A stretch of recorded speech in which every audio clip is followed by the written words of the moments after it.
தமிழகத்தில் பூரண மதுவிலக்கை அமல்படுத்த வலியுறுத்தி இன்று முழு அடைப்புக்கு அழைப்பு விடுக்கப்பட்டுள்ளது. மதிமுக பொதுச் செயலாளர் வைகோ, விடுதலை சிறுத்தைகள் கட்சித் தலைவர் திருமாவளவன், மனிதநேய மக்கள் கட்சித் தலைவர் ஜவாஹிர் உல்லா ஆகியோர் இந்த முழு அடைப்பிற்கு அழைப்பு விடுத்துள்ளனர்.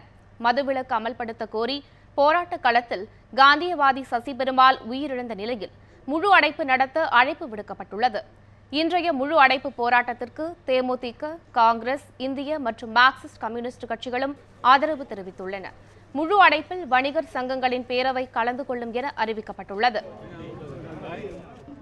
இதனிடையே பூரண மதுவிலக்கு கோரி வரும் 6ஆம் தேதி வியாழக்கிழமை மாலை 4 மணி முதல் 5 மணி வரை தேமுதிக சார்பில் சென்னை மற்றும் அனைத்து மாவட்ட தலைநகரங்களிலும் மனித சங்கிலி நடத்தப்படும் என தெரிவிக்கப்பட்டுள்ளது. இதேபோல் திமுக சார்பில் வரும் 10ஆம் தேதி மதுவிலக்கு கோரி போராட்டம் நடைபெற உள்ளது.